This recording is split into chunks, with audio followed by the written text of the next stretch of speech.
거실에선 강남 펜트하우스 꿈의 부푼 아들과 며느리의 웃음소리가 들려옵니다. 순자가 평생 생선 비린내 맡으며 번 돈이 자기들 건 줄 아나 봅니다. 내일이면 순자의 모든 재산을 뺏고 내쫓을 계획이죠. 하지만 아들 부부는 모릅니다. 그들이 내일에 들떠 있을 때 순자는 그 꿈의 계산서를 준비하고 있었습니다. 내일 해가 뜨면 누가 이 집의 주인인지 알게 될 거다. 순자가 이들에게 기대한 건 거창한 효도가 아니었습니다. 그저 고단했던 30년 세월을 고생하셨다는 말 한마디로 위로받고 싶었을 뿐이죠. 그녀는 왜 이토록 독해질 수밖에 없었을까요? 30년 전 새벽 시장 비린내 속에서 시작된 그 처절한 순자의 사연을 시작합니다. 시작하기 전에 구독과 좋아요 눌러주시면 더 좋은 사연으로 찾아뵐게요. 불과 6개월 전만 해도 이 집의 공기는 지금과 달랐습니다. 아들 진호는 무릎을 꿇고 순자의 손을 잡으며 눈물로 호소했습니다. 새로 시작하는 사업이 대박이 날 텐데 딱 한 번만 담보가 필요하다고 했습니다. 며느리 미영은 세상에 둘도 없는 효부처럼 굴었습니다. 어머니가 평생 고생하셨으니 이제는 손에 물 한 방울 안 묻히게 해드리겠다며 강남의 유명한 한정식집까지 데려가 대접했습니다. 순자는 그 달콤한 약속들에 취했습니다. 내 자식이 잘 된다는데 내 이름으로 된 집 한 채가 무슨 대수랴 싶었습니다. 하지만 도장을 찍고 명의가 아들에게 넘어간 그날 이후 미영의 얼굴에서 웃음기는 사라졌고 아들의 등은 점점 차가워졌습니다. 아침 7시 주방에서 달그락거리는 소리가 들립니다. 순자는 며느리 미영의 눈치를 보며 방에서 나옵니다. 식탁에는 어제 먹다 남은 식은 국과 김치 한 보울뿐입니다. 미영이 냉장고 문을 거칠게 닫으며 차갑게 말했습니다. 어머님, 제가 말씀드렸잖아요. 집안에 비린내 배는 거 싫다고요. 시장에서 쓰시던 그 낡은 앞치마랑 옷가지들 베란다 창고로 다 치웠어요. 진호 씨 기관지 안 좋은 거 아시잖아요. 그리고 그 낡은 찬장도 오늘 사람 불러서 버릴 거예요. 새로 들인 인테리어랑 너무 안 어울려서요. 순자가 젓가락을 멈추고 떨리는 목소리로 물었습니다. 미영아, 그 찬장은 내 시아버지가 나 처음 시집 올 때 사준 거라. 내 손때가 묻은 건데 그냥 내 방 구석에 두면 안 되겠니? 내가 잘 닦아서 쓸게. 미영이 콧방귀를 뀌며 목소리를 높였습니다. 어머님, 이 집 이제 우리 집이에요. 인테리어 비용만 수천만 원 들였는데 그런 고물을 집안에 두면 집감 떨어져요. 아버님 추억도 좋지만 산 사람은 살아야죠. 자꾸 옛날 방식 고집하시면 저희도 어머님 모시기 힘들어요. 진호가 신문을 보며 귀찮은 듯 한마디 던졌습니다. 엄마, 미영이 말대로 하세요. 요즘 누가 그런 구닥다리를 써요. 다 엄마 생각해서 깔끔하게 해주려는 거니까 고집 좀 피우지 마세요. 저 출근해야 하니까 조용히 좀 합시다. 순자는 아들의 단호한 말투에 가슴이 덜컥 내려앉았습니다. 아들은 이제 며느리의 입이 되어 있었습니다. 순자는 자신의 방으로 돌아와 앉았습니다. 이 집은 분명 30년 전 본인의 피땀으로 지어진 곳인데 이제는 발을 딛는 곳마다 타인의 영토인 것만 같습니다. 거실에는 미영이 고른 비싼 가죽 소파가 놓였고 순자가 아끼던 화분들은 모두 버려졌습니다. 순자는 집안에서 유령처럼 움직이기 시작했습니다. 화장실을 가는 것도 물을 마시는 것도 미영의 눈치를 보며 소리를 죽였습니다. 그러던 어느 날 순자는 시장 동료였던 옆집 희숙을 복도에서 만납니다. 희숙이 순자의 야윈 얼굴을 살피며 걱정스럽게 물었습니다. 순자야, 너 얼굴이 왜 이 모양이야? 밥은 제대로 먹고 사는 거니? 너네 아들이 명예 가져가더니 너를 아주 식모 취급한다며? 시장 사람들이 다 걱정해. 자식한테 다 주면 안 된다니까 왜 그렇게 고집을 피웠어? 순자가 억지로 미소를 지으며 대답했습니다. 아니야, 희수가. 애들이 바빠서 그래. 젊은 애들 사는 방식이 우리랑 다르니까 내가 좀 맞춰줘야지. 자식 이기는 부모가 어디 있겠니? 그래도 우리 진호 저번에 내 생일 때 용돈 두둑이 주더라. 희숙이 답답하다는 듯 순자의 팔을 잡으며 말했습니다. 너 정말 바보구나. 용돈이 문제가 아니야. 내가 그때 뭐라 그랬어. 공증이라도 확실히 받아두라고 했지? 너 그때 그 공증인 양반 앞에서 효도 계약서 써둔 거, 그거 잘 간직하고는 있는 거야? 그거 잃어버리면 너 진짜 길바닥에 나앉아. 순자가 주위를 살피며 목소리를 낮췄습니다. 응, 장롱 속에 깊이 숨겨놨어. 그런데 설마 내 자식한테 그런 서류를 들이밀 일이 생기겠니? 나는 그냥 우리 진호 믿는다. 걔가 어떤 아들인데. 하지만 불편한 동거는 며느리 미영의 친정 오빠인 철수가 개입하며 파국으로 치닫습니다. 어느 날 퇴근하니 거실에는 낯선 남자가 대자로 누워 텔레비전을 보고 있었습니다. 미영의 오빠 철수였습니다. 그는 사업에 실패하고 갈 곳이 없다며 아예 순자의 집 작은 방에 짐을 풀었습니다. 아들 진호는 이 사실을 알고도 처남이 힘들다는데 어쩌겠냐며 방관했습니다. 이제 순자는 안방마저 빼앗기고 거실 구석이나 다용도실 근처에서 잠을 청해야 할 처지가 되었습니다. 철수가 과일 껍질을 바닥에 던지며 소리쳤습니다. 어이 할머니, 거 물 좀 시원하게 한 잔 가져와 봐요. 동생네 집이라더니 노인네가 서비스가 별로네. 밥은 언제 차려줄 거야? 순자가 부들부들 떨리는 손으로 물컵을 가져다 주며 말했습니다. 박서방, 아무리 그래도 내가 자네보다 나이가 한참 위인데. 그리고 이 집은 원래 내가 피땀 흘려 마련한. 철수가 비웃으며 말을 끊었습니다.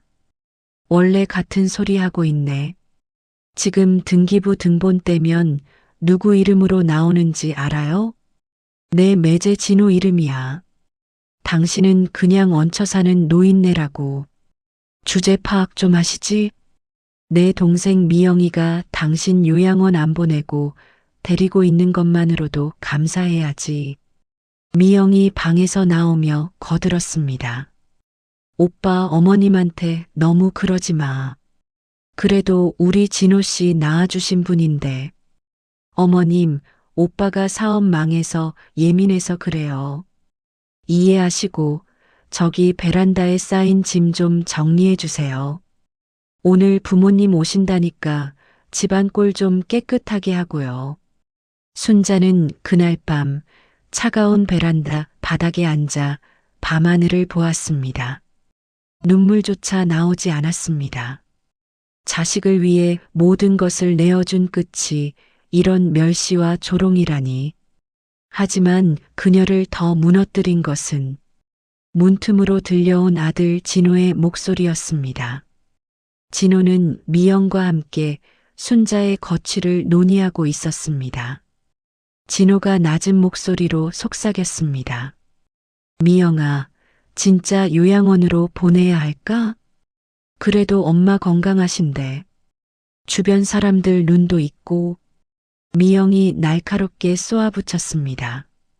여보, 지금 우리 형편 봐요. 오빠도 들어와 살아야 하고 우리 생활비며 이자도 만만치 않아. 집 담보로 대출 더 받으려면 어머님 요양원 보내서 부양비라도 줄여야 해. 요즘 요양원 시설 얼마나 좋아. 거기 가면 친구들도 많고 어머님한테도 이득이라니까. 당신 사업 자금 생각해서라도 결단 내려요. 진호가 한참을 망설이다 결국 대답했습니다. 알았어. 당신 뜻대로 해. 내가 내일 엄마한테 잘 말해볼게. 당분간만 계시는 거라고. 순자는 그 소리를 듣고 가슴을 쥐어뜯었습니다. 믿었던 하늘이 무너지는 소리였습니다.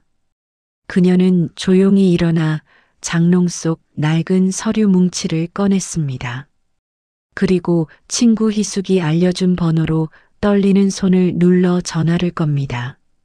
변호사님, 제가 6개월 전에 쓴 이 종이가 정말 힘이 있나요?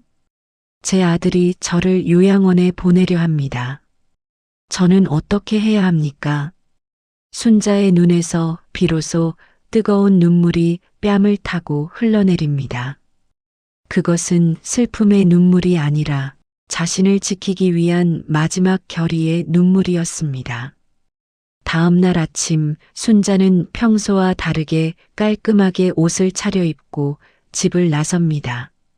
미영은 노인네가 어디 가나 보내라며 비웃었지만 순자의 가방 안에는 집 문서보다 더 무거운 반격의 카드가 들어 있었습니다.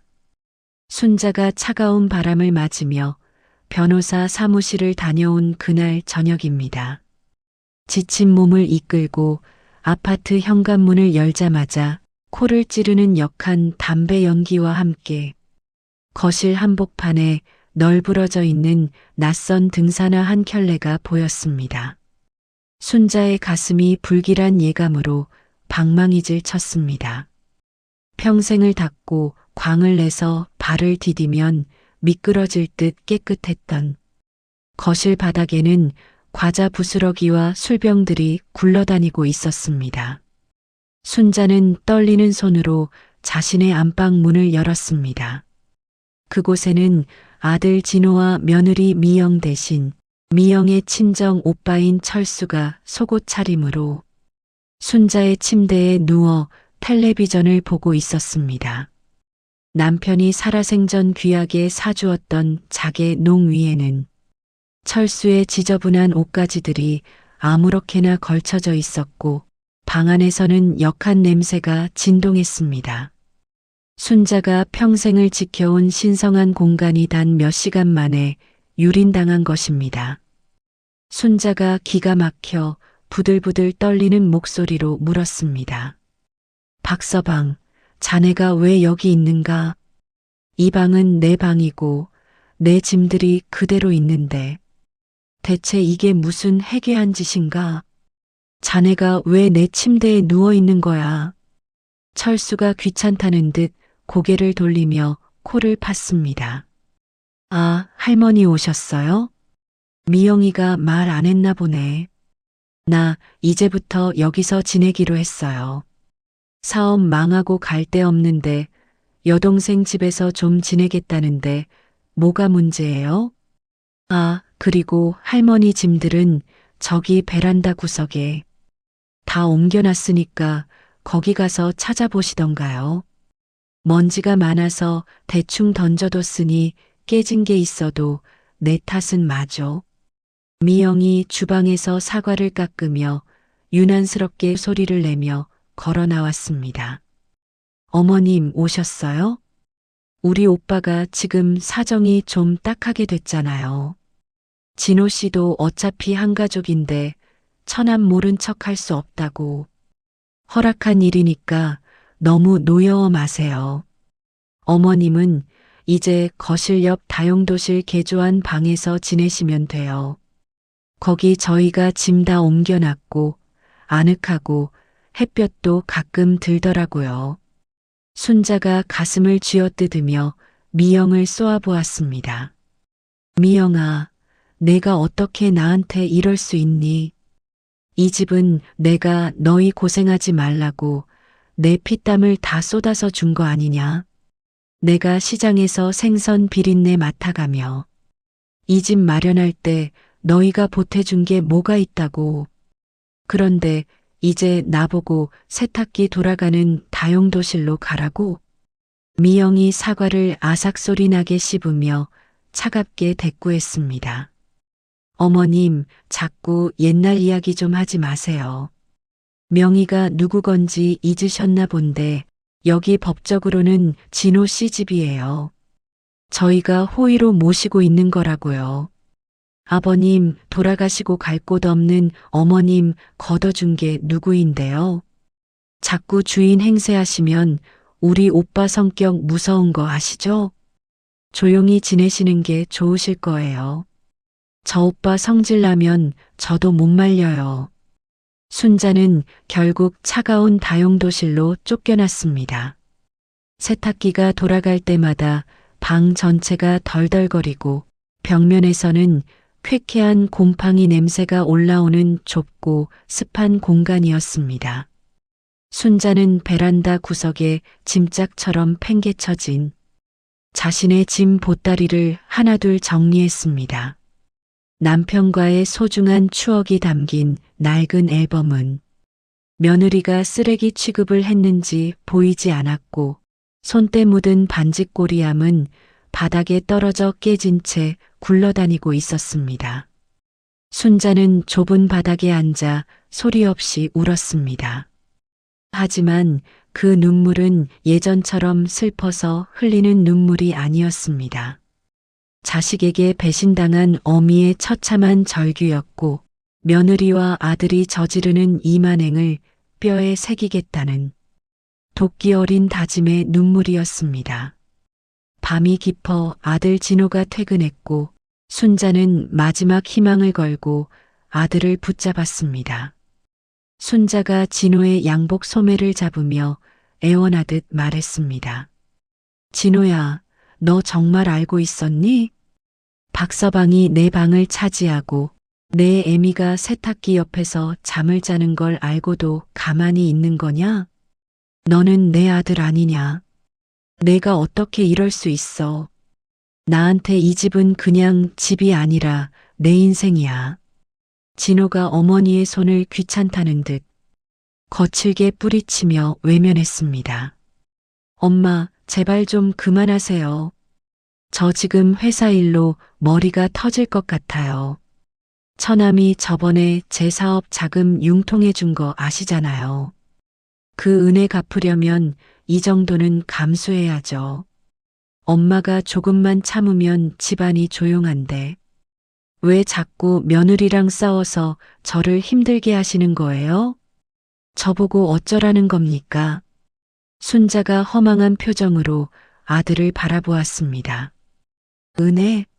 내 마누라 오빠한테 입은 은혜는 중하고 70평생 너를 위해 생선 대가리 치며 키운 애미 은혜는 아무것도 아니란 말이냐? 진호야, 너 나중에 정말 후회 안 할 자신 있니? 이 애미 가슴에 대못 받고 내가 잘 살 것 같으냐? 진호는 방으로 들어가며 매몰차게 뱉었습니다. 후회는 엄마가 고집 부릴 때 하는 거고요. 미영이가 요양원 알아보고 있다니까 내일 같이 가보세요. 거기가 공기도 좋고 친구들도 많대요. 그게 엄마한테도 우리한테도 서로 좋은 길이니까요. 저 내일 또 일찍 나가봐야 해요. 자꾸 집안 시끄럽게 하지 마세요. 아들이 출근하고 나면 집안은 미영과 철수의 천국이 되었습니다. 순자는 그들의 눈치를 보며 주방 근처에도 목가베를 골키 일쑤였습니다.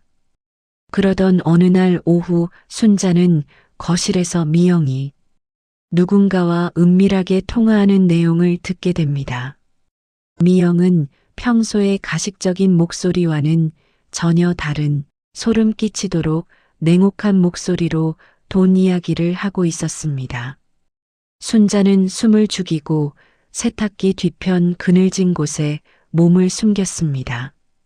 미영이 거실 통유리 창밖을 살피며 낮은 목소리로 속삭였습니다. 응, 오빠. 걱정 마. 노인네 치매 진단서 떼는 건 일도 아니야. 내가 아는 병원 원장님이랑 이야기 다 끝냈어. 일단 요양원에 강제로 집어넣고 나면 이 아파트 처분해서 오빠 도박빚부터 갚자. 진호 씨는 내가 적당히 구슬리면 돼. 그 인간 나 없으면 아무것도 못하는 바보인 거 알잖아. 자기 엄마 요양원 보내는 것도 내가 시키니까 군말 없이 따르는데 뭘. 전화를 끄는 미영이 방 안에서 나온 철수에게 낄낄거리며 말했습니다. 오빠, 이제 며칠 안 남았어. 저 노인네 나가고 나면 이 집 팔아서 우리 강남으로 이사 가자. 진호 씨한테는 사업 확장한다고 거짓말하면 돼. 지 엄마 버리는데 동조한 인간이 무슨 염치로 나한테 따지겠어? 우리는 그냥 즐기면 되는 거야. 철수가 껄껄 웃으며 대답했습니다. 역시 내 동생이야. 야, 그런데 저 할망구가 가끔 보면 눈빛이 예전 같지 않단 말이야. 무슨 꿍꿍이가 있는 건 아니겠지? 괜히 나중에 뒤통수 맞는 거 아냐? 미영이 콧방귀를 뀌며 비웃었습니다. 도끼? 그래 봤자 글자도 겨우 읽는 노인네가 뭘 하겠어? 우리가 명예 다 가져왔고 인감도 내 손에 있는데 법대로 하면 우리가 100번 1000번 이겨. 걱정 마 오빠. 저 노인네는 이제 이 집에서 나가는 일만 남았어. 순자는 미영과 철수의 대화를 듣고 온몸이 사르르 떨려왔습니다. 자식을 믿고 내준 아파트가 며느리 오빠의 도박 빚을 갚는 데 쓰일 처지가 되었고 멀쩡한 자신을 치매 환자로 몰아가두려 한다는 사실은 상상 그 이상의 충격이었습니다. 심장이 터질 것 같은 공포 속에서 초인종이 울렸습니다. 옆집 사는 고향 친구 희숙이었습니다. 희숙은 며칠째 시장에도 나오지 않는 순자가 걱정되어 반찬거리를 싸들고 찾아온 것이었습니다. 미영은 희숙을 문전박대하려 했지만 희숙은 예전 시장에서 장사하던 기질로 미영을 밀치고 집 안으로 들어섰습니다. 희숙이 거실에 누워있는 철수를 째려보며 다용도실에서 나오는 순자에게 달려갔습니다. 순자야, 너 꼴이 이게 뭐냐? 왜 저런 좁아터진 구석에서 나와? 저 건달 같은 놈은 또 누구고? 너 정말 이대로 죽을 작정이야? 얼굴이 반쪽이 됐잖아. 미영이 희숙의 앞을 가로막으며 쌀쌀맞게 소리쳤습니다. 할머니, 남의 집안일에 상관 말고 당장 나가세요. 우리 어머님 지금 정신이 온전치 않아서 저희가 특별히 관리 중이라고요. 외부인 만나면 증세만 더 심해져요. 희숙이 미영의 손을 거칠게 뿌리치며 쏘아붙였습니다. 정신이 온전치 않다고? 내가 보기엔 내 정신이 썩어 문드러진 것 같은데. 희숙은 순자를 방으로 이끌며 작게 말했습니다. 순자야, 너 변호사님 만났지? 그분이 시키는 대로 서류 챙겼어? 여기 내 가방 안에 소형 녹음기랑 증거 수집하는 장비 다 있어. 이거 내 몸에 꼭 지니고 있어. 저것들이 하는 말 한마디도 놓치지 말고 다 담으란 말이야. 순자가 희숙의 손을 꽉 잡으며 결연한 눈빛으로 속삭였습니다. 고맙다, 희숙아. 나 이제 더 이상 울지 않아. 저들이 나를 치매로 몰든 길바닥에 버리든 내가 써둔 그 계약서가 저들을 심판할 거다. 나, 우리 진호랑 미영이 더 이상 자식으로 생각 안 해. 법대로 할 거야. 내 인생 돌려받을 거야. 희숙이 다녀간 뒤 집안의 긴장감은 폭발하기 직전의 풍선처럼 팽팽해졌습니다. 미영은 순자가 희숙과 무슨 모의를 했는지 캐물으려 했지만 순자는 입을 굳게 다물고 벽만 바라보았습니다. 그날 저녁 오랜만에 진호까지 포함된 5 식구가 식탁에 앉았습니다. 미영은 평소와 다르게 갈비찜과 푸짐한 고기 반찬을 내놓으며 가식적인 미소를 지었습니다. 하지만 그 웃음 뒤에는 순자를 요양원으로 보내기 위한 마지막 독수가 숨겨져 있었습니다. 미영이 순자의 밥그릇 위에 고기를 얹어주며 다정하게 말했습니다. 어머님, 내일 공기 좋은 곳으로 나들이 가요. 진호 씨도 특별히 휴가 냈으니까 우리 오랜만에 효도 여행이나 가자고요. 어머님 좋아하시는 절도 가고 맛있는 산채 비빔밥도 사드릴게요. 짐은 제가 대충 싸놨으니까 몸만 편히 가시면 돼요. 진호가 고개를 숙인 채 밥을 입으로 밀어 넣으며 낮은 목소리로 웅얼거렸습니다. 그래요, 엄마. 내일은 다 잊고 바람 좀 쐬러 가요. 옷가지랑 필요한 약들은 미영이가 챙겼으니까 걱정 마시고요. 이제 엄마도 좀 편하게 지내셔야죠. 순자가 젓가락을 천천히 내려놓으며 아들의 비겁한 얼굴을 똑바로 응시했습니다. 나들이. 그래, 참으로 지극한 효도 나들이구나. 그런데 진호야, 나들이 가는데 왜 내 짐을 몽땅 다 싸라고 하는 거니? 혹시 돌아오지 못할 길이라도 가는 거냐? 아니면 내가 돌아왔을 때 이 집을 이미 남의 손에 넘겨버릴 작정인 거니? 순자의 뼈 있는 말에 식탁 위에는 얼음물보다 차가운 정적이 흘렀습니다. 철수가 젓가락을 탁 소리나게 내려놓으며 험악한 표정으로 의자를 밀치고 일어났고 미영은 당황한 듯 눈동자를 굴리며 숟가락을 놓았습니다. 순자는 주머니 속에서 희숙이 준 녹음기의 버튼을 가만히 눌렀습니다. 그리고 미영을 향해 단호하게 묻습니다. 미영아, 내 오빠 빚이 그렇게 많니? 이 집을 팔아야 할 정도로. 그리고 진호, 너 내 애미를 치매 환자로 만들어서 가두는 게 내가 말하던 효도냐? 식탁 위에는 팽팽하다 못해 곧 터져버릴 것 같은 정적이 흘렀습니다. 순자의 입에서 오빠빚과 치매 조작이라는 단어가 튀어나오자 미영의 얼굴은 핏기가 가신 채 하얗게 질렸다가 이내 검붉게 달아올랐습니다. 그것은 들킨 자의 당혹감이 아니라 감히 내 계획을 방해하느냐는 악마 같은 분노였습니다. 미영은 들고 있던 숟가락을 바닥에 내팽개쳤습니다. 챙그랑거리는 날카로운 금속음이 거실의 정막을 찢어 놓았고 옆에 앉아있던 철수가 자리에서 일어나 순자의 가냘픈 어깨를 거칠게 밀쳤습니다. 순자는 중심을 잃고 뒤로 넘어지며 식탁 모서리에 옆구리를 강하게 부딪혔습니다. 억소리조차 나오지 않는 통증이 밀려왔지만 그녀는 본능적으로 주머니 속의 녹음기를 감싸 쥐었습니다.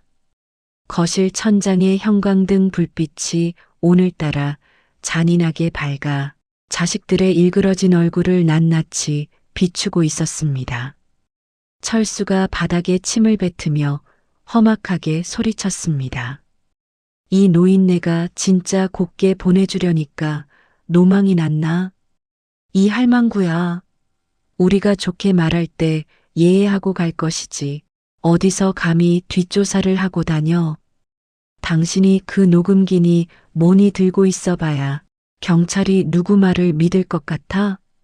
정신 나간 노인네가 재산 뺏기기 싫어서 발악하는 헛소리라고 하면 끝이야. 내 말 알아들어? 세상은 돈 있는 놈 편이지 당신 같은 노인네 편이 아니라고. 순자가 바닥을 짚고 힘겹게 일어나며 터진 입술에서 피를 닦아내고 소리쳤습니다.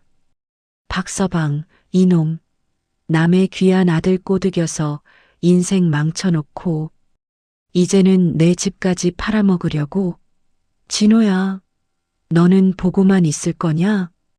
저놈이 내 애미를 밀쳐서 넘어뜨리는데 너는 밥구멍에 밥이 들어가느냐 말이다. 내가 사람이냐? 내가 평생을 바쳐 키운 그 진호가 맞냐는 말이다.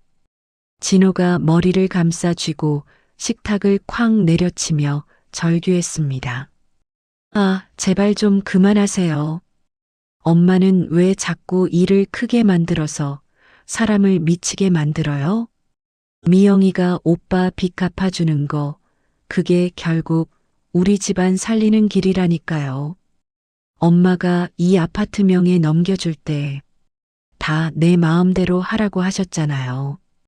이제 와서 왜 자꾸 과거 일 들먹이면서 사람 괴롭히시는 건데요? 저 진짜 여기서 뛰어내려 죽는 꼴 보고 싶으세요? 미영이 진호의 떨리는 팔을 붙잡으며 도끼 서린 눈으로 순자를 노려보았습니다. 여보, 봤지? 어머님 정상이 아니야. 지금 피해망상에 사로잡혀서 우리를 범죄자 취급하잖아. 이대로 두면 내일 나들이고 뭐고 큰일 나겠어. 당장 저 입을 막아야 해. 여보, 당장 그 병원 원장님한테 전화해. 오늘 밤에 바로 모시고 가야겠어. 저러다 우리 자는데 칼이라도 들고 오면 어떡해? 어머님은 지금 환자야, 환자라고. 미영과 철수는 저항하는 순자를 짐짝 취급하며 억지로 팔과 다리를 붙잡고 끌고 갔습니다. 순자는 발버둥 쳤지만 젊은 장정의 힘을 당해낼 수 없었습니다. 그들은 순자를 다용도실에 던져 넣다시피 가두었습니다. 문 밖에서 굵직한 쇠사슬과 자물쇠가 철컥거리며 걸리는 소리가 들렸고 순자는 어둠 속에서 세탁기 옆 차가운 시멘트 바닥에 주저앉았습니다. 창문도 없는 좁은 공간에서 순자는 거친 숨을 몰아쉬며 가슴을 쥐어짜야 했습니다. 차가운 벽면에 머리를 기대자 비참함이 파도처럼 밀려왔습니다. 하지만 더 큰 비극은 따로 있었습니다. 미영이 낮에 순자가 외출했을 때 방을 샅샅이 뒤져 장롱 깊숙이 숨겨두었던 그 낡은 서류 뭉치, 즉 효도 계약서를 찾아낸 것입니다. 다용도실 문틈으로 미영의 비웃음 섞인 목소리와 라이터 켜는 소리가 흘러들어왔습니다. 순자는 차가운 벽에 귀를 대고 그 추악한 승전보를 들어야만 했습니다. 미영이 거실에서 서류를 흔들며 철수에게 신이 나서 말했습니다. 오빠, 이것 좀 봐. 노인네가 아주 야무지게 써놨더라고. 부양 의무를 다하지 않을 시 증여를 해제한다. 참나, 무슨 심파 드라마 찍나 봐. 글자도 모르는 줄 알았더니 어디서 이런 건 배워와서. 진호 씨도 이 서류 존재 전혀 몰랐다는데 우리 몰래 이런 걸 준비했다니 정말 소름 돋지 않아? 하지만 어쩌나 원본이 지금 내 손에서 타들어가고 있는데. 철수가 라이터 불을 서류 끝에 갖다 대며 낄낄거리며 웃었습니다. 야, 이거 태워버리면 끝 아냐? 재로 만들어서 변기에 내리면 그만이지. 증거가 없는데 노인네가 법원에 가서 뭐라고 떠들겠어? 치매 환자 망상이라고 하면 판사도 고개를 저을걸. 진호도 결국 지 마누라 편인데 누가 도와주겠냐고. 할머니, 거 안에서 불 구경이나 하쇼. 당신 인생이 지금 타고 있으니까. 진호가 거실로 나오며 힘없는 목소리로 떨며 물었습니다. 미영아, 그 서류 정말 없애버려야 해? 엄마가 우리 믿고 써둔 걸 텐데. 그래도 법적으로 문제 생기면 어떡해? 나중에 우리가 다 돌려받아야 하는 거 아냐? 나중에 진짜 천벌이라도 받으면 어쩌려고 그래. 미영이 진호의 뺨을 부드럽게 어루만지며 소름 돋는 목소리로 속삭였습니다. 진호 씨, 제발 정신 차려. 우리 지금 벼랑 끝이야. 오빠 빚 안 갚아주면 우리 집으로 사채업자들 몰려와서 당신 사업장 다 때려 부술 거야. 어머님은 요양원 가서 전문가들 케어받으며 편히 계시면 되는 거고 우리는 이 서류만 없애면 완벽하게 새 출발할 수 있어. 당신, 나랑 우리 미래 생각 안 해? 당신 엄마가 중요해? 아니면 당신이랑 내가 중요해? 선택해, 지금 당장. 진호가 한참을 망설이다가 깊은 한숨을 내쉬며 바닥을 보고 비겁하게 대답했습니다. 알았어. 당신이 알아서 해. 나는 모르는 일이다. 나는 그냥 방에 들어가 있을게. 나 부르지 마. 무슨 소리가 나도 난 모르는 거야. 밤이 깊어지자 철수는 거실에서 술판을 벌였고 술 냄새가 문틈을 타고 다용도실까지 스며들었습니다. 진호는 죄책감에 방에서 나오지 않았습니다. 미영은 다용도실 문 앞에 의자를 가져다 놓고 앉아 안에 갇힌 순자를 향해 조소 섞인 이야기를 늘어놓기 시작했습니다. 그것은 순자가 평생 상상조차 하지 못했던 미영의 추악한 과거였습니다. 미영이 문을 손톱으로 긁으며 낮게 응조렸습니다. 어머님, 자꾸 진호 씨 부르지 마세요. 그 사람 이미 당신 버리기로 마음먹었으니까. 어머님이 처음인 줄 아세요? 사실 나 진호 씨랑 결혼하기 전에 다른 집에서도 일했어요. 그때 그 할머니도 어머님처럼 고집 피우다가 결국 이름도 모를 산속 요양원에서 돌아가셨지. 그 집 아파트랑 보상금 다 내 손 거쳐서 우리 오빠 주머니로 들어갔고요. 경찰도 병원도 아무도 몰랐어요. 완벽했거든. 순자가 문을 주먹으로 피가 나도록 두드리며 절규했습니다. 이 독사 같은 년, 내가 인간이냐? 내가 그러고도 하늘 아래 살 수 있을 줄 아느냐? 진호가 너 같은 년한테 속아서 진호야, 진호야, 이 소리 좀 들어봐라. 이 여자가 하는 말 좀 들어보란 말이다. 내 마누라가 전에도 사람을 죽였단다. 이 살인마 같은 년아. 미영이 비웃으며 말을 이어갔습니다. 불러봐야 소용없다니까요.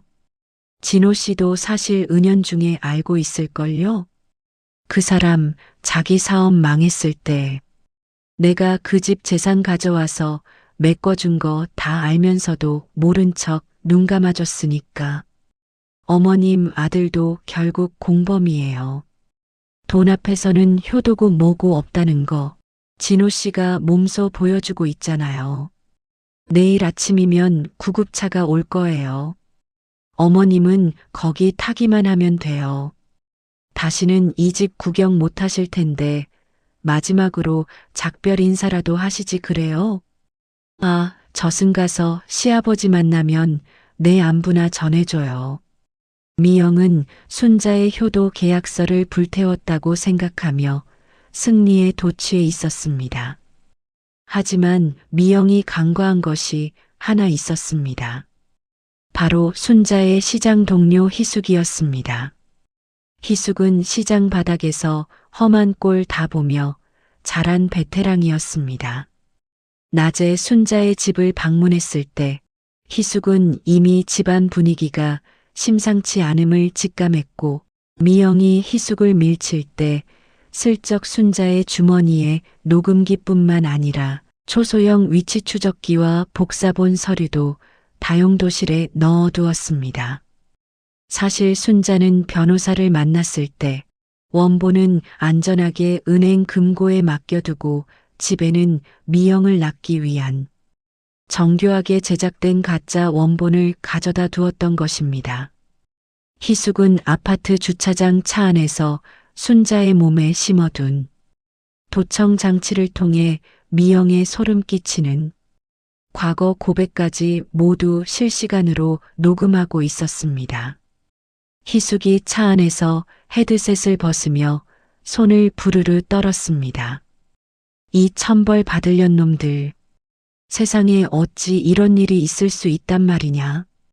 순자야, 조금만 참아라. 내가 그동안 고생한 보람이 있게 내가 다 준비했다. 사람을 죽여서 재산을 빼서 내가 그러고도 이 땅에서 발 뻗고 잘 줄 알았냐. 내가 내년에 밑바닥까지 다 파헤쳐준다. 희숙이 떨리는 손으로 휴대폰을 들어 변호사에게 전화를 걸었습니다. 변호사님, 지금 당장 시작해야겠습니다. 저들이 내일 아침 일찍 순자를 강제로 끌고 간답니다. 네, 미영이 그년 목소리로 살인 고백까지. 토씨 하나 안 틀리고 다 녹음됐습니다. 아들 진호가 방관하는 소리까지 다요. 경찰팀이랑 같이 움직여주세요. 이번엔 절대 놓치면 안 됩니다. 순자가 떠나기 전에 우리가 먼저 쳐야 합니다. 다용도실의 차가운 시멘트 바닥 위에서 순자는 흐르는 눈물을 닦았습니다. 이제 아들에 대한 미련은 단 한 톨도 남지 않았습니다. 나를 버리는데 동조하고 남의 재산을 뺏어온 마누라의 추악한 과거를 알고도 눈 감아준 아들. 그 아들은 더 이상 그녀가 30년 동안 생선 비린내를 참으며 손가락이 골마 터져가며 키워낸 그 보석 같은 아이가 아니었습니다. 순자는 가방 속 깊은 곳에서 희숙이 마지막에 쥐어준 작은 초소형 카메라를 꺼내 세탁기 위 구석진 곳에 몰래 설치했습니다. 내일 아침 저들이 자신을 어떻게 끌고 나가는지 세상 모든 사람에게 보여주겠다는 마지막 발악이자 결단이었습니다. 거실에서는 철수와 미영의 웃음소리가 끊이지 않았습니다. 내일이면 끝이다. 이제 강남 펜트하우스 알아보자는 추악한 대화들이 벽을 타고 순자의 귓가를 때렸습니다. 순자는 그 소리를 자장가 삼아 억지로 눈을 감았습니다.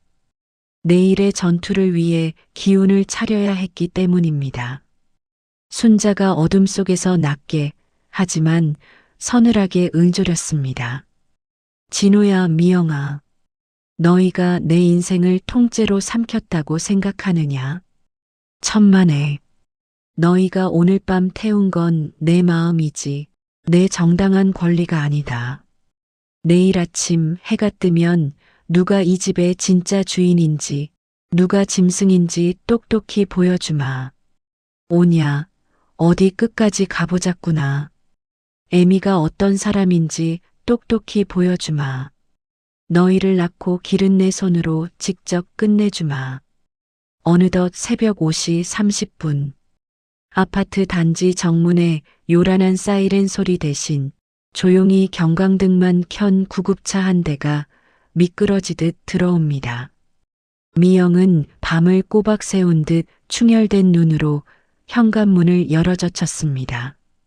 하얀 가운을 입은 건장하다 못해 위압감을 주는 사내 2명이 502호 안으로 들어섰습니다. 철수는 뒤에서 팔짱을 낀 채 비열한 웃음을 짓고 있었고 진호는 방 안에서 나오지 못한 채 문고리만 잡고 떨고 있었습니다. 새벽의 공기는 날카로운 칼날처럼 아파트 복도 구석구석을 파고들었습니다. 하얀 가운을 입은 건장한 사내들이 순자의 가냘픈 어깨와 팔을 거칠게 낚아채는 순간 정적을 깨고 현관문이 부서질 듯 열렸습니다. 미영은 당연히 사설 구급차 대원들이 들어올 것이라 믿고 회심의 미소를 지었으나 그들 뒤로 들이닥친 인물들은 전혀 예상치 못한 조합이었습니다. 앞장선 이는 수트 차림의 냉철한 인상을 가진 정 변호사였고 그 뒤로 제복을 입은 경찰관들과 사복 형사들이 무거운 군화 소리를 내며 거실을 점령했습니다. 미영은 당황한 듯 뒷걸음질 치며 거실 소파 뒤에 서 있던 철수의 팔을 꽉 붙잡았습니다. 철수의 얼굴 역시 순식간에 사색이 되어 경련을 일으키기 시작했습니다. 정 변호사가 서류 가방에서 빳빳하게 코팅된 문서를 꺼내며 사내들을 제지했습니다. 잠깐 멈추시죠. 지금 박순자 어르신을 어디로 모셔가려는 겁니까? 우리는 지금 이 집에서 벌어지고 있는 강제 감금 및 불법 증여 관련 민형사상 소송 대리인으로 왔습니다. 법원 집행관의 입회하에 지금 당장 행위를 중단하십시오. 만약 여기서 한 발짝이라도 더 움직인다면 강제 납치 및 감금죄가 추가될 것입니다. 미영이 목소리를 한껏 높이며 악을 썼습니다. 당신 뭐야? 당신들 남의 집에 허락도 없이 들어와서 뭐 하는 짓이야? 우리 어머님 지금 치매가 도져서 발작하고 계신다고. 며느리인 내가 병원 보내드리는 건데 경찰이고 변호사고 당신들이 무슨 권리로 막아? 이건 가족 일이니까 당장 내 집에서 나가. 공권력이 남의 집안일에 이렇게 끼어들어도 되는 거야? 형사가 미영의 코앞까지 신분증을 내밀며 차갑게 대꾸했습니다. 가족 일이라니요. 우리는 지금 치매 조작을 통한 강제 입원 시도와 재산 갈취 혐의로 정식 신고를 받고 출동했습니다. 그리고 박철수 씨, 당신은 사기 및 원정 도박, 자금 횡령 혐의로 수배 중인 거 아시죠? 여기서 순순히 수갑 찹시다. 저항하면 가중 처벌됩니다. 당신이 그동안 숨어 다니던 기록 이미 다 파악했습니다. 철수가 베란다 난간 쪽으로 뒷걸음질 치며 비굴하게 소리쳤습니다. 무슨 소리야? 난 그냥 동생 집에 놀러 온 사람이라고. 수배라니 사람 잘못 봤어. 미영아, 이게 대체 어떻게 된 거야? 너 다 해결됐다며. 아무 문제 없을 거라며. 안방 문을 빼꼼히 열고 나오던 진호는 거실을 가득 메운 경찰들의 모습을 보고는 그대로 주방 바닥에 주저앉았습니다. 그의 눈에는 공포와 수치심 그리고 돌이킬 수 없는 죄책감이 뒤섞여 소용돌이치고 있었습니다. 그는 차마 어머니 순자의 눈을 바라보지 못한 채 고개를 떨구었습니다. 미영은 경찰들 앞에서도 좀처럼 기가 죽지 않았습니다.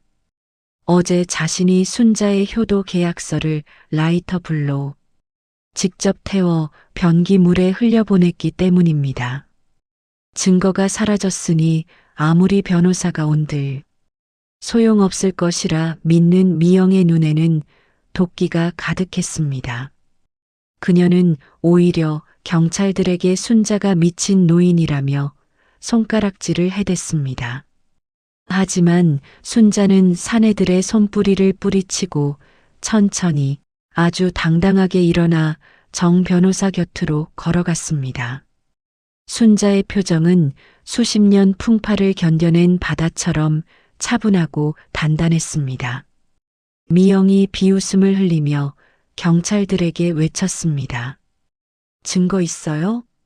어머님이 우리 고생한다고 집 주기로 하고 다 넘겨주신 거라고요. 무슨 조건부 증여니 뭐니 그런 서류 본 적도 없고 존재하지도 않아요. 어머님이 치매 걸려서 없는 서류 상상해서 망상하는 거라니까요. 태울 서류조차 없었다고요. 법대로 해봐. 서류 한 장 없는 주제에. 순자가 품 안에서 작은 비닐 봉투 하나를 꺼내며 미영을 똑바로 쳐다보았습니다.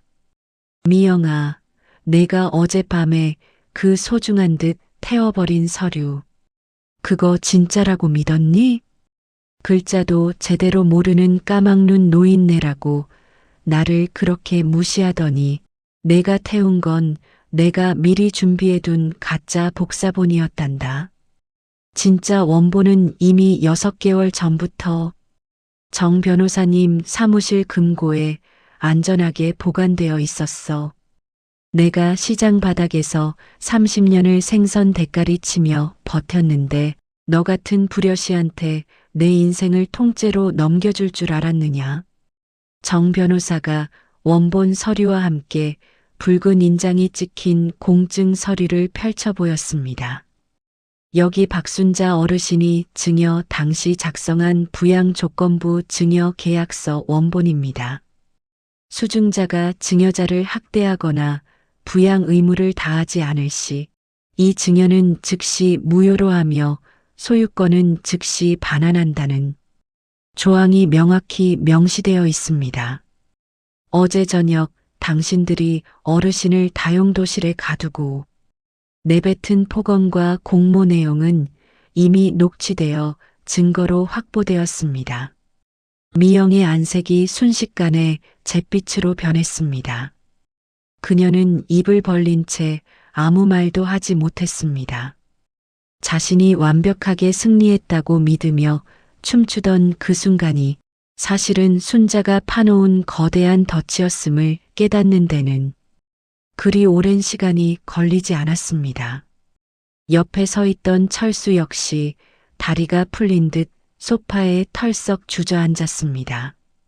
경찰들이 집안 수색을 본격화하자 미영은 실성한 듯 비명을 지르며 저항했습니다.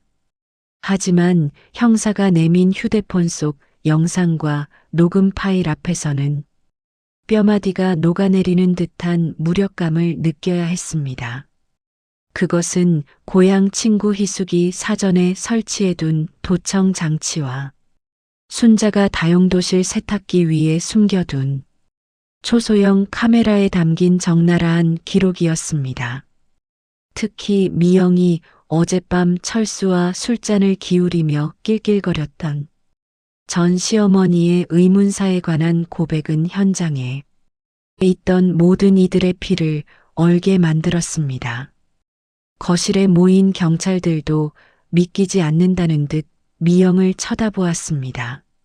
형사가 녹음 파일을 틀며 차갑게 물었습니다. 최미영 씨, 어젯밤에 이전 집 할머니도 산속 요양원에서 돌아가시게 했다고 직접 말씀하셨죠? 그 사건 당시엔 단순 실족사로 종결됐었는데 우리가 이 녹음본을 토대로 재수사 시작하기로 했습니다. 공소시효도 넉넉히 남았더군요. 그리고 이진호 씨, 당신도 이 무시무시한 사실을 알고 있었습니까? 당신 아내가 사람을 죽였다는 사실을 알고도 이 집을 팔아먹으려 했느냐 말입니다. 진호가 온몸을 사들사들 떨며 고개를 가로저었습니다. 아니요. 저는 정말 몰랐어요.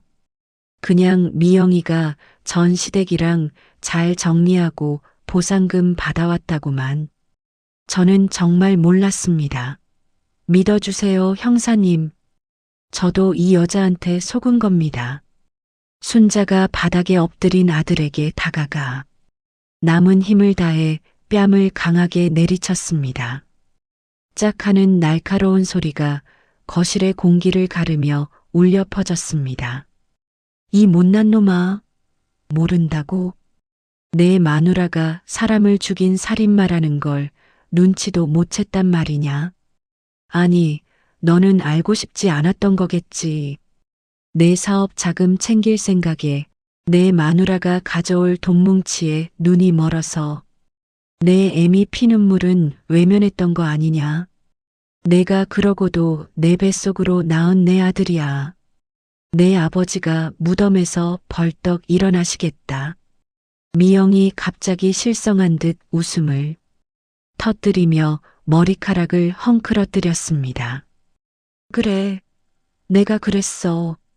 그 노인네들도 다 똑같았어. 돈은 산더미처럼 쌓아두고 자식 대접은 받고 싶어 하고 죽어야 돈이 나오는데 어떡해. 당신도 마찬가지야. 박순자, 당신만 어제 조용히 요양원 갔으면 아무 문제 없었어. 당신이 내 인생을 망친 거야. 당신 때문에 우리 오빠도 나도 다 끝났다고. 미영의 광기 어린 외침이 끝나기도 전에 경찰들은 서둘러 그녀의 손목에 차가운 금속 수갑을 채웠습니다. 철수 역시 저항하며 베란다로 도망치려다 거실 구석에서 형사들에게 제압당해 바닥에 얼굴을 묻었습니다. 아수라장이 된 집안에서 진호는 경찰에게 질질 끌려가는 아내 미영을 멍하니 바라보았습니다. 그는 이제야 자신이 무슨 괴물과 함께 살았는지, 그리고 자신이 어떤 짓을 저질렀는지 실감이 나는 듯 했습니다. 어머니를 버리고 얻으려 했던 그 가증스러운 부귀영화가 한순간에 물거품이 되었고 자신 또한 방조제와 사기 공모죄로 처벌을 피할 수 없게 된 처지를 깨달았습니다. 진호는 기어와 순자의 바짓가랑이를 붙잡으며 무릎을 꿇고 애원하기 시작했습니다. 그 비겁한 모습에 순자는 헛구역질이 났습니다. 진호가 눈물 콧물을 쏟으며 매달렸습니다. 엄마, 제가 잘못했어요. 미영이가 시키는 대로만 하면 우리 가족 다 잘 될 줄 알았어요. 딱 한 번만 용서해 주세요. 제가 앞으로 평생 종처럼 모시고 살게요. 엄마, 저 엄마 아들이잖아요. 순자가 아들의 비겁한 손을 단호하게 뿌리치며 차갑게 내려다보았습니다. 너는 지금 이 순간에도 네 걱정만 하는구나. 너를 위해 30년을 비린내 맡으며 손가락 발가락 다 터져가며 살아온 내 애미 걱정은 단 한 톨도 안 했으면서 진호야, 내가 너를 낳고 좋다고 미역국을 먹은 게 내 인생에서 가장 씻을 수 없는 후회다. 너는 이제 내 아들이 아니다. 이 집 명예 오늘부로 다시 내 이름으로 원상복구할 거다. 너희는 당장 이 집에서 내 몸뚱이만 가지고 나가라. 내 손으로 너를 고소하는 게 내가 너에게 줄 수 있는 마지막 교육이다. 경찰 양반, 이놈도 당장 데려가쇼. 정 변호사가 진호에게 최종 통보 서류를 내밀었습니다. 이미 법원에 제출된 증여 해제 가처분 신청이 인용되었습니다. 이 시간 이후로 이 집의 모든 소유권과 거주권은 박순자 어르신에게 귀속됩니다. 퇴거 명령에 불응하거나 다시 어르신 근처에 나타날 시 접근금지 명령 위반으로 즉시 구속될 수 있음을 고지합니다. 또한 아드님은 며느리 박미영 씨의 범죄를 인지하고도 방조한 혐의로 조사가 필요합니다. 경찰들이 아들 내외와 철수를 연행해 나가고 집안에는 적막과 어수선한 흔적들만이 남았습니다. 그때 옆집 사는 동료 희숙이 숨을 헐떡이며 거실로 달려들어왔습니다. 희숙은 거실 바닥에 망연자실하게 앉아있는 순자를 발견하고는 털썩 주저앉아 그녀를 껴안고 목 놓아 울음을 터뜨렸습니다. 순자는 그제야 온몸의 긴장이 풀리며 희숙의 어깨에 머리를 기댔습니다. 긴 전쟁이 끝난 것입니다. 자식에게 모든 것을 내주고 죽음의 문턱까지 갔던 노모는 친구의 헌신적인 도움과 자신의 처절한 결단으로 마침내 자신의 삶을 되찾았습니다. 희숙이 순자의 야윈 등을 다독이며 통곡했습니다. 순자야, 고생했다. 정말 잘 참았어. 저런 짐승보다 못한 놈들한테 안지고 끝까지 버텨줘서 정말 고맙다. 이제 다 끝났어. 이제 이 집은 온전히 내 집이야. 아무도 너를 여기서 못 내쫓아. 내가 끝까지 내 옆에 있을게. 순자가 텅 빈 거실과 엉망이 된 안방을 바라보며 허망하게 웃음을 흘렸습니다. 희수가, 이 넓은 집에 결국 나 혼자 남았네. 내가 이걸 지키려고 그 모진 고생을 했나 싶다. 그래도 저것들한테 내 인생을 통째로 뺏겨서 요양원에서 썩지 않게 해준 내가 내 생명의 은인이다. 고맙다, 희수가. 정말 고마워. 내가 아니었으면 난 어제 벌써 죽은 목숨이었어. 정 변호사가 현장을 정리하며 순자에게 마지막 예우를 갖췄습니다. 어르신, 곧 정식 재판이 열릴 겁니다. 박미영 씨는 과거 사건까지 합쳐져 엄벌을 면치 못할 거고 아드님도 일정 부분 법적 책임을 지게 될 겁니다. 이제 마음 굳게 드시고 어르신의 여생을 위한 계획을 세우십시오. 며칠간은 친구분 댁에서 머무시는 게 심리적으로 도움이 되실 겁니다. 집 정리는 저희 직원을 보내 돕겠습니다. 어느덧 창밖으로는 긴 밤을 지나 동이 트기 시작했습니다. 어둡고 눅눅했던 거실에 밝은 햇살이 스며들며 자식들이 남긴 추악한 흔적들을 비췄습니다. 순자는 며느리가 쓰레기통에 버렸던 자신의 낡은 앞치마를 세탁기 뒤 구석에서 찾아내 먼지를 털고 다시 허리에 둘렀습니다. 비록 비린내가 배고해졌지만 그녀에게는 그 어떤 명품 옷보다 소중한 자부심의 상징이었습니다. 그녀는 정갈하게 물을 받아 걸레를 적시고 거실 바닥을 닦기 시작했습니다. 이제 이 집은 누군가의 탐욕이 소용돌이치는 지옥이 아니라 순자 자신의 온전하고 평온한 안식처가 될 것입니다. 순자가 거실 베란다 문을 활짝 열며 시원한 아침 공기를 깊게 들이마셨습니다. 아, 이제야 숨구멍이 트이네. 그래, 이제부터 진짜 시작이다. 남을 위해서가 아니라 오직 박순자 나 자신을 위해서 쌀 씻고 밥 한 그릇 정성껏 지어 먹으며 살아보자.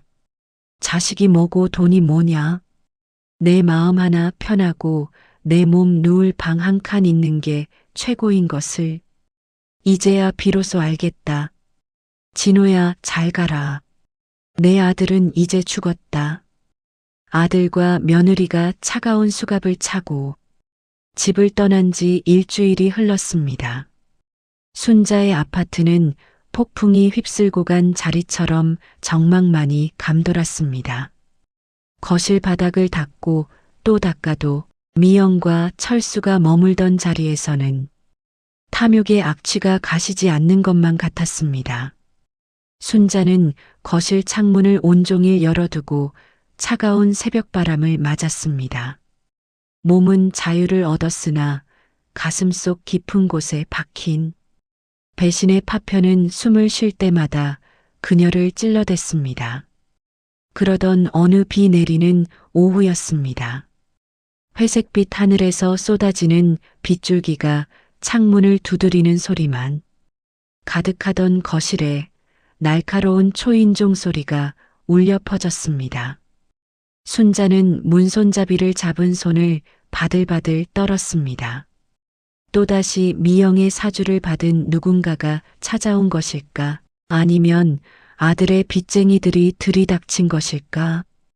공포 섞인 경계심으로 문을 열자 그곳에는 낡은 우비를 입고 물을 뚝뚝 흘리는 중년 여인과 그 곁에서 잔뜩 겁에 질린 채 서 있는 7살 남짓한 사내아이가 서 있었습니다.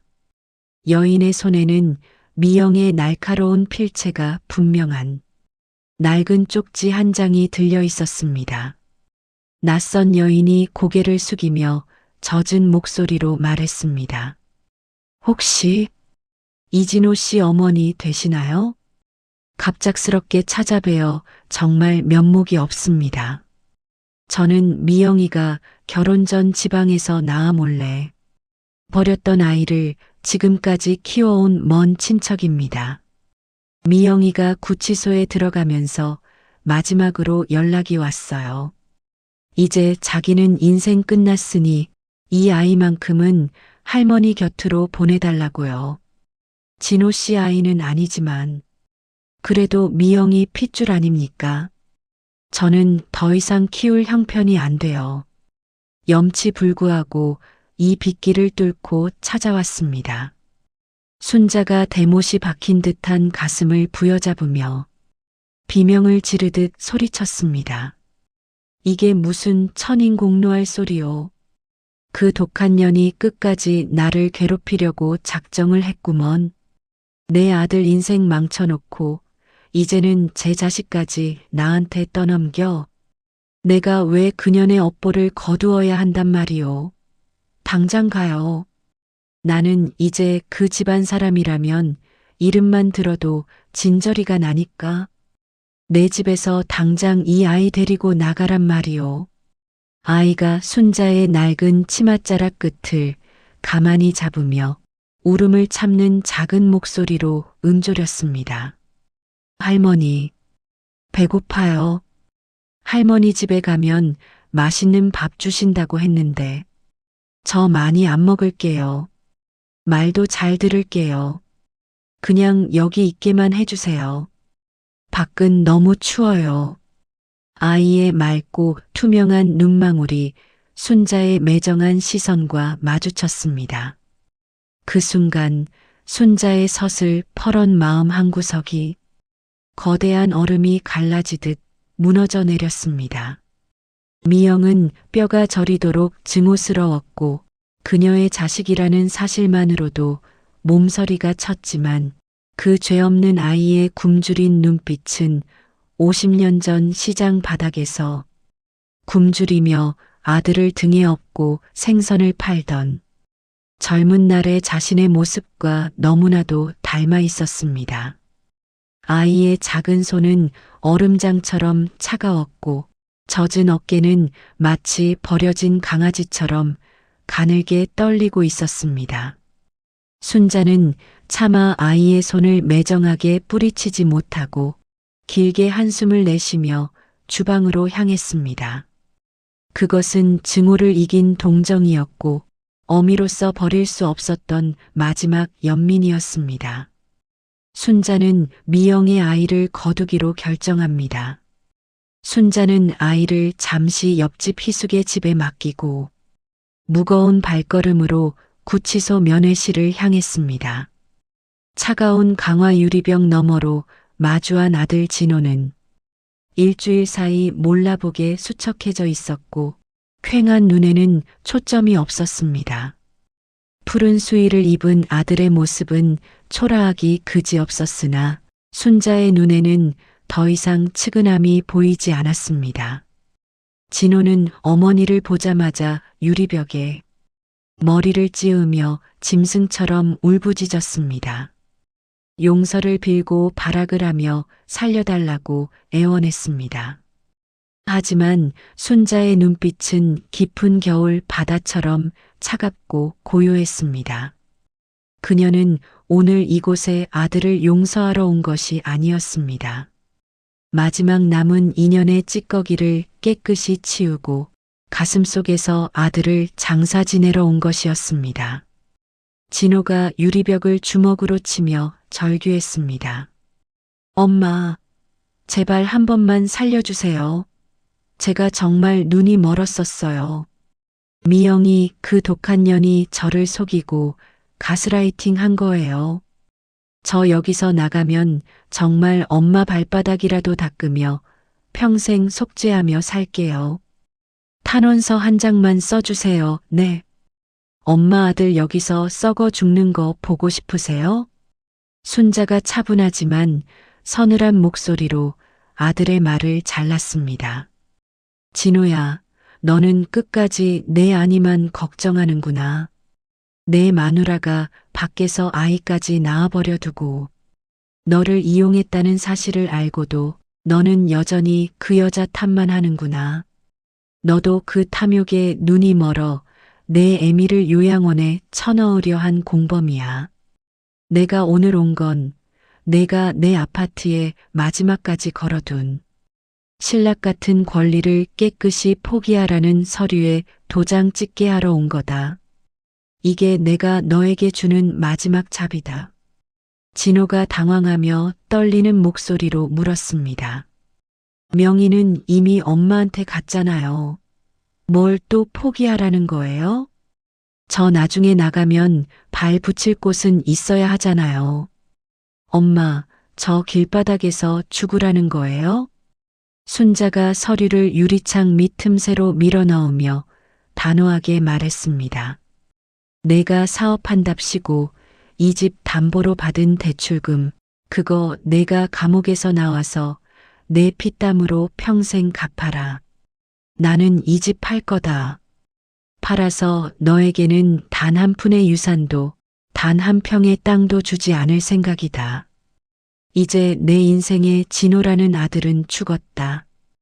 이 도장 찍는 게 내가 나에게 할 수 있는 유일한 속죄이자 마지막 도리다.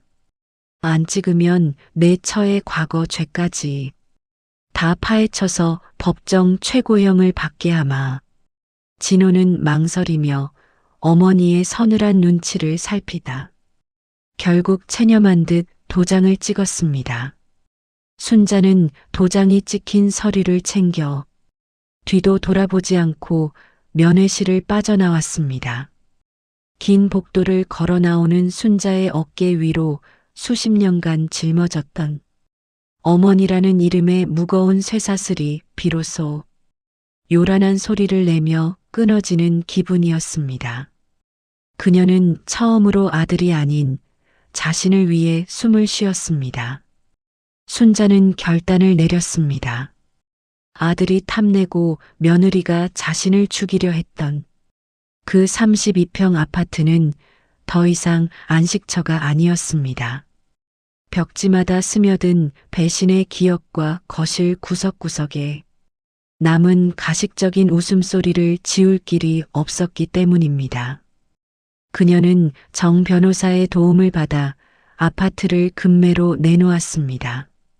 서울의 금싸라기 땅이라 집은 순식간에 팔려나갔습니다. 통장에 찍힌 거액의 숫자를 보며 순자는 허탈하게 웃었습니다. 이 종이 조각 몇 장 때문에 자식이 애미를 버리고 사람이 사람을 죽이려 했다는 사실이 믿기지 않았습니다. 순자는 그 자금을 가지고 도심 외곽 산자락 밑에 작은 마당이 있는 단층 단독주택을 마련했습니다. 그곳은 순자 혼자만을 위한 호화로운 은신처가 아니었습니다. 그녀는 자신처럼 자식에게 배신당해 갈 곳 없는 노인들과 미영이 남기고 간 준이처럼 세상에 홀로 던져진 아이들을 위한 공동생활 가정을 꾸리기로 결심했습니다. 옆집 친구 희숙도 이 소식을 듣고 주저없이 자신의 전세금을 빼서 합류했습니다.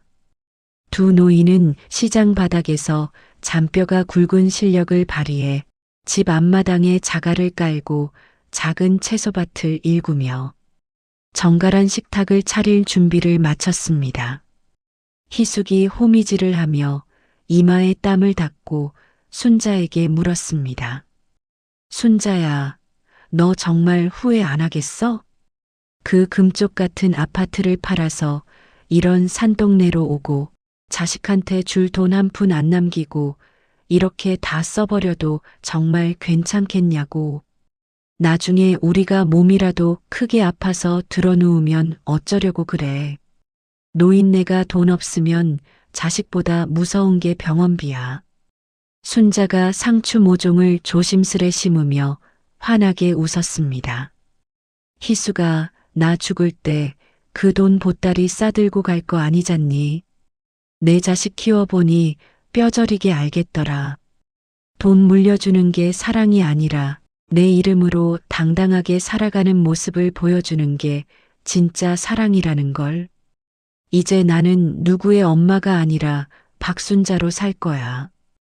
이 아이들, 그리고 우리 같은 처지인 노인네들끼리 부대끼며 밥 나누어 먹는 게 진짜 천국이지.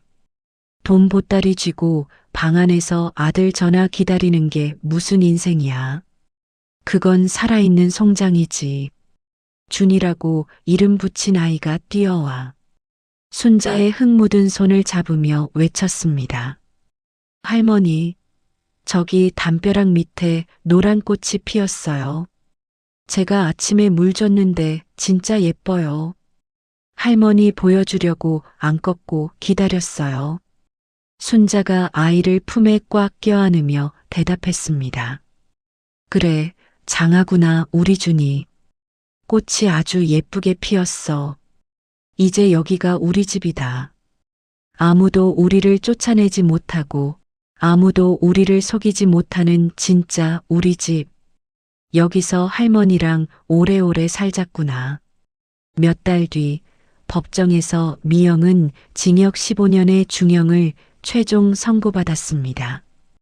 과거의 의문사 연루 의혹과 횡령, 그리고 시어머니에 대한 감금 및 사기 혐의가 모두 인정된 결과였습니다. 진호 역시 방조제와 사기 공모로 징역 3년형을 선고받고 교도소로 이송되었습니다.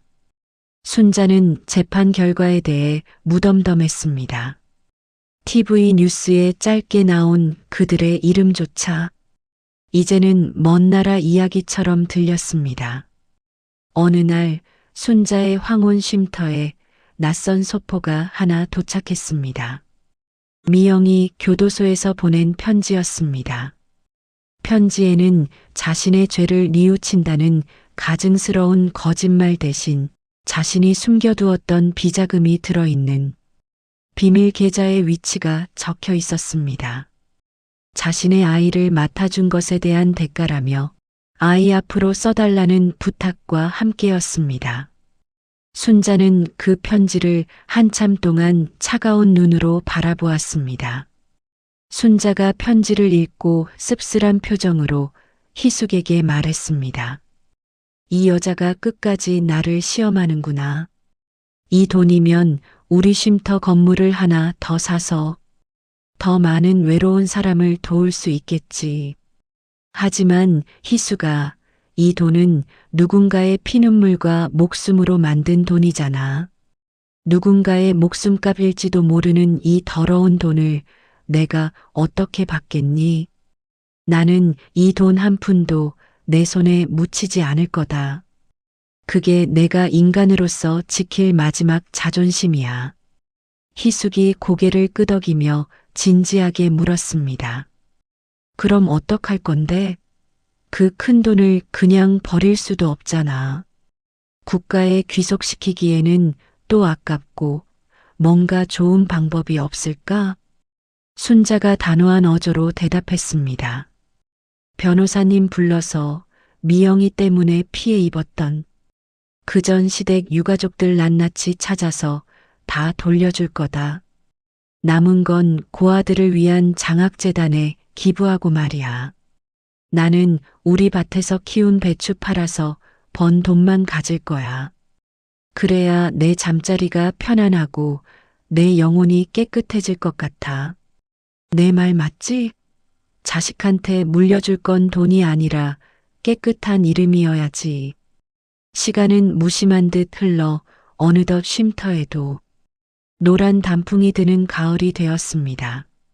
순자의 마당에서는 작은 잔치가 벌어졌습니다. 시장 동료들, 정 변호사, 그리고 쉼터에 새로 들어온 노인들과 아이들이 한데 어우러져 웃음소리가 담장을 넘었습니다. 순자는 오늘을 위해 새벽부터 시장에 나가 싱싱한 도미와 조기를 떼어왔습니다. 하지만 예전처럼 생계를 위해 처절하게 치는 생선 대가리가 아니었습니다. 사랑하는 이들에게 정성껏 대접할 음식을 만드는 즐거운 손놀림이었습니다. 생선 비린내는 어느덧 고소한 잔치 음림의 향기로 변해 있었습니다. 정 변호사가 매운탕 국물을 한 모금 마시더니 감탄을 금치 못하며 말했습니다. 어르신, 정말 대단하십니다. 그 지옥 같은 시간을 견디고 이렇게 밝게 웃으실 수 있다니. 제가 법조인 생활 수십 년에 이런 위대한 반전과 사이다 결말은 처음 봅니다. 정말 존경스럽습니다. 어르신은 이 시대의 진정한 승리자십니다.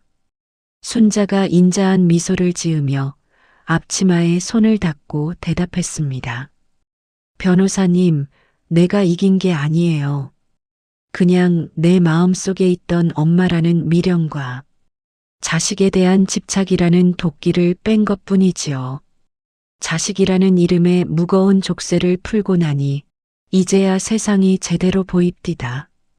늙었다고 죽을 날만 기다리는 게 아니라 오늘 하루 누구랑 웃으며 밥 한 끼 맛있게 먹을까 고민하는 게 진짜 남는 장사더군요. 이제야 사람 사는 것 같습니다. 희숙이 잔을 높이 들며 큰 소리로 외쳤습니다.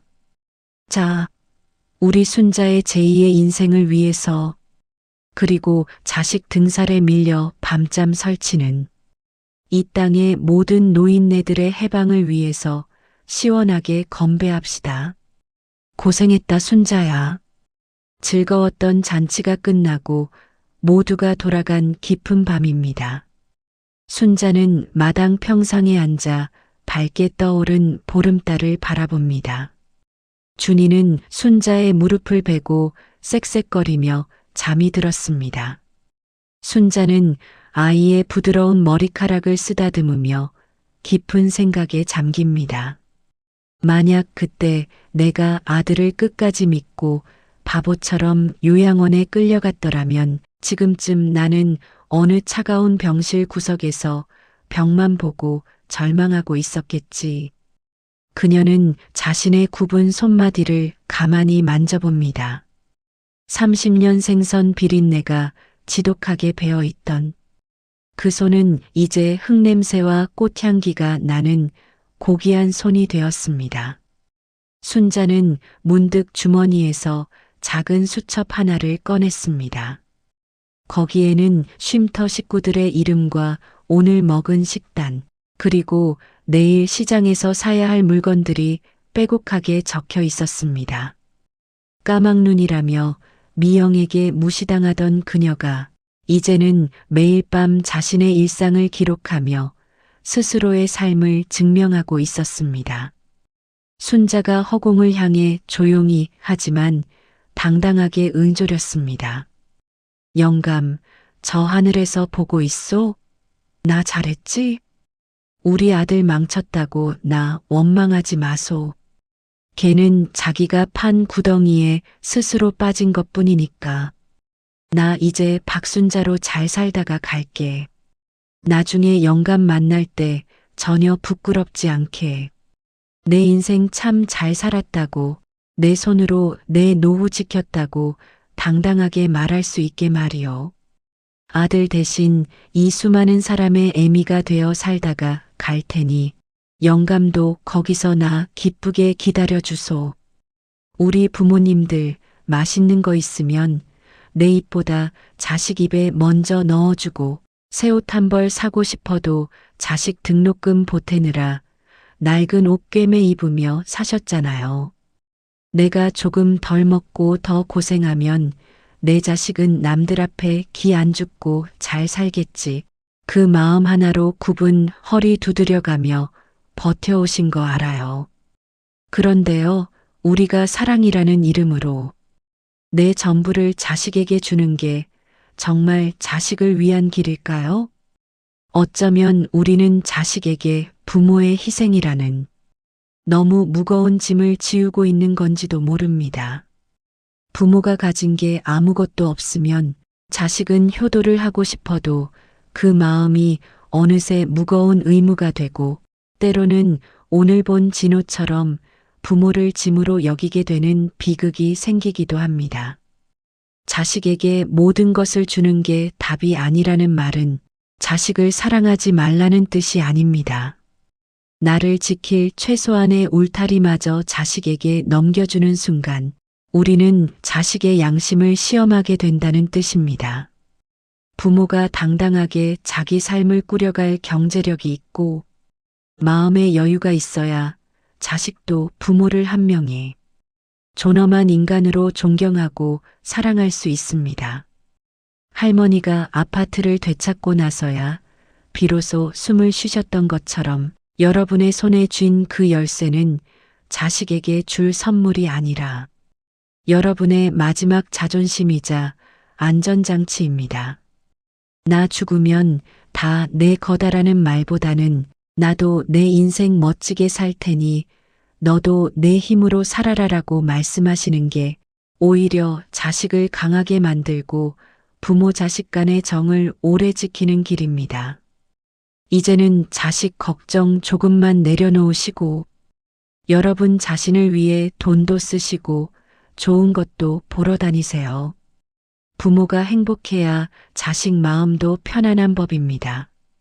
내 인생의 주인은 끝까지 나라는 사실, 이 진리를 꼭 가슴에 새기셨으면 좋겠습니다. 오늘 밤엔 자식 전화 기다리지 마시고 나 자신에게 그동안 참 고생 많았다고 따뜻한 위로 한마디 건네보시는 건 어떨까요? 여러분의 앞날이 순자 할머니의 마당에 핀 꽃들처럼 늘 화사하기를 진심으로 응원합니다. 편안한 밤 되세요.